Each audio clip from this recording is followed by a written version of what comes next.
नमस्कार, झारखंड समाचार में आप सबका स्वागत है। आइए जानते हैं झारखंड की तमाम छोटी बड़ी खबरों को। इससे पहले चैनल को सब्सक्राइब नहीं किया है तो प्लीज चैनल को सब्सक्राइब कर बेल आइकन को प्रेस कर दीजिए ताकि खबरों का अपडेट आपको मिलता रहे।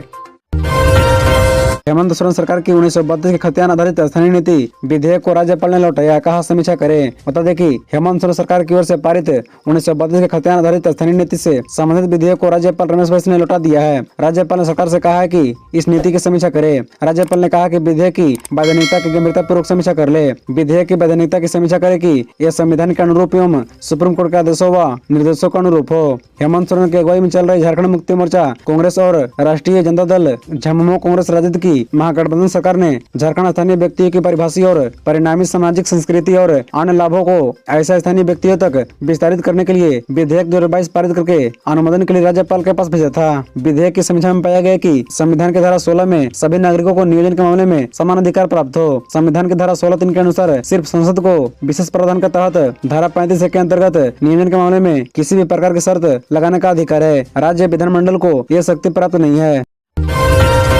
रांची एयरपोर्ट का घटेगा लोड।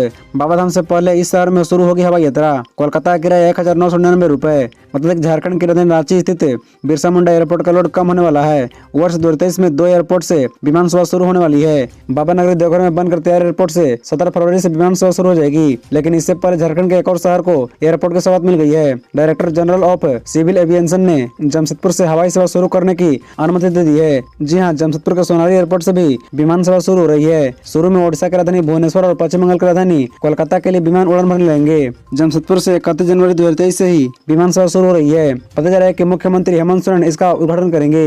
वह खातेनी जोहर यात्रा के समापन के लिए मंगलवार 31 जनवरी 2023 को जमशेदपुर में रहेंगे।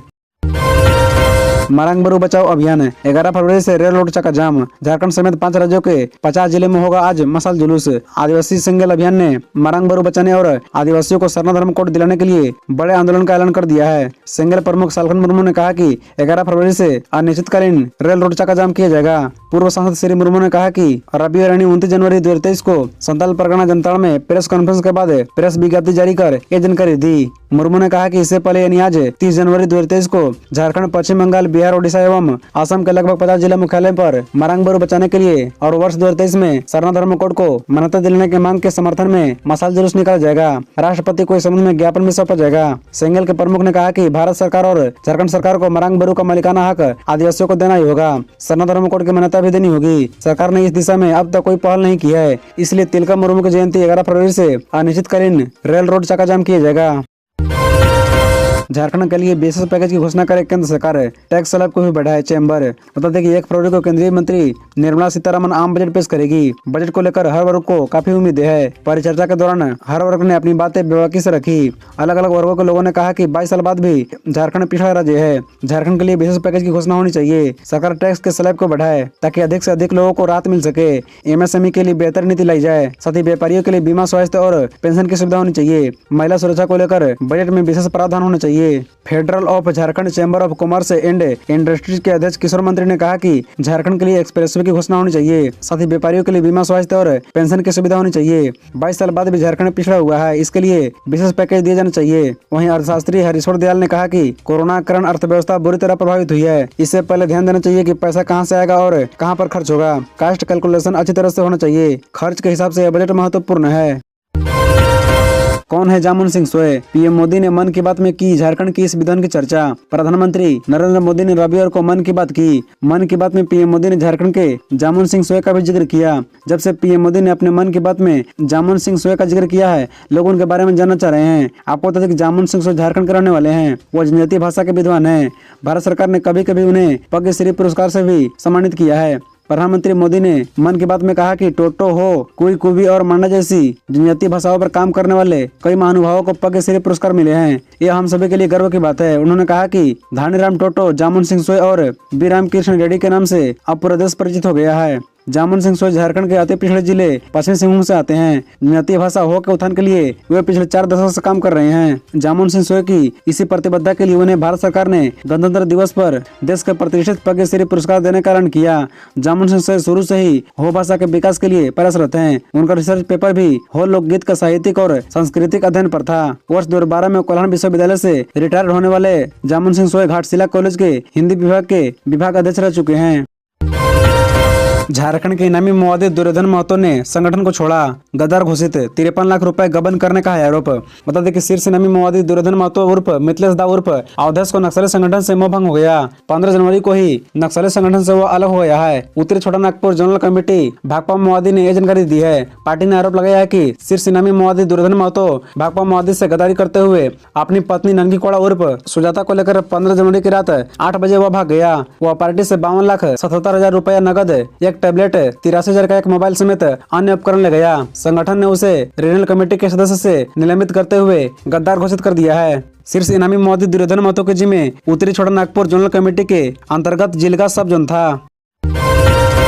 रामगढ़ उपचुनाव से पूर्व छिन्नमस्तिका मां की शरण में बीजेपी प्रदेश अध्यक्ष दीपक प्रकाश कहा, पार्टी है तैयार। बता दें कि भारतीय जनता पार्टी के झारखंड प्रदेश अध्यक्ष सह सांसद दीपक प्रकाश रविवार को प्रसिद्ध सिद्धपीठ रजरप्पा स्थित मां छिन्नमस्तिका मंदिर पहुंचे। इस दौरान उन्होंने मां छिन्नमस्तिका मां की पूजा अर्चना किया, साथ ही नारियल बलि देकर रक्षा सूत्र बनवाया। पूजा अर्चना मंदिर के वरिष्ठ पुजारी असीम पंडा ने विद्युत रूप से पूजा अर्चना करवाया। इस दौरान उन्होंने मां के दरबार में राज्य और देश की खुशहाली की कामना की। वहीं रामगढ़ उपचुनाव को लेकर कहा कि पार्टी चुनाव को लेकर पूरी तरह से तैयार है। पूजा अर्चना के बाद प्रदेश अध्यक्ष दीपक प्रकाश ने छिन्नमस्तिका मंदिर सियासत समिति कार्यालय में थोड़ी देर रुक कर पीएम मोदी के मन की बात कार्यक्रम को सुना। इस दौरान रामगढ़ जिला अध्यक्ष परवीन मेहता सहित पार्टी के कई नेता और कार्यकर्ता उपस्थित हैं। इस मौके पर प्रदेश अध्यक्ष दीपक प्रकाश ने प्रधानमंत्री नरेंद्र मोदी की मन की बात को प्रेरणादायक बताया।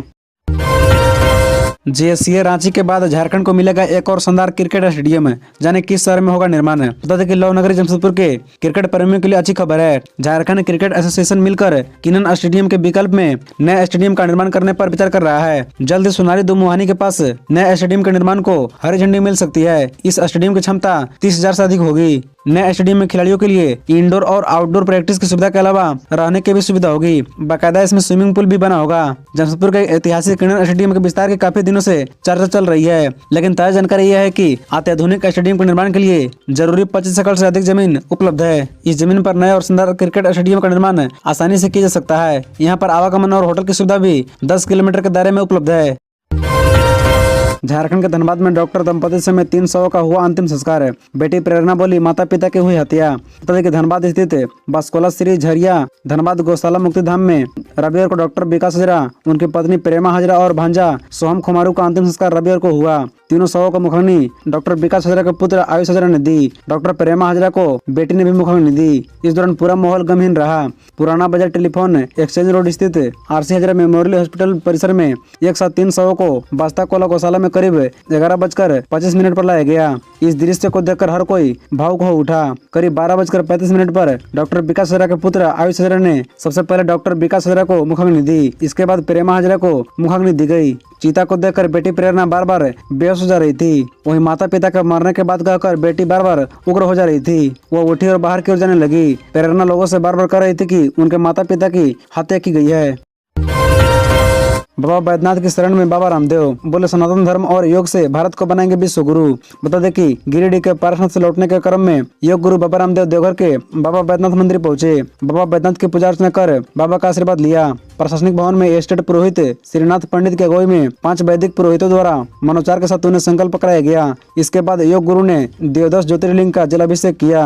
मौके पर डीसी सह मंदिर प्रशासक मंजूनाथ भजंत्री ने योग गुरु का स्वागत बुके देकर किया। साथ ही उन्होंने पूजा के बाद बाबा रामदेव को भेंट स्वरूप स्मृति चिन्ह और बाबा मंदिर का प्रसाद प्रदान किया।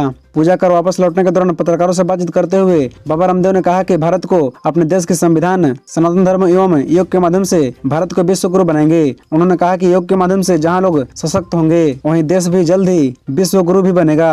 खबरों से जुड़े रहने के लिए चैनल को सब्सक्राइब, वीडियो को लाइक एवं एक दूसरे से शेयर जरूर करें। धन्यवाद।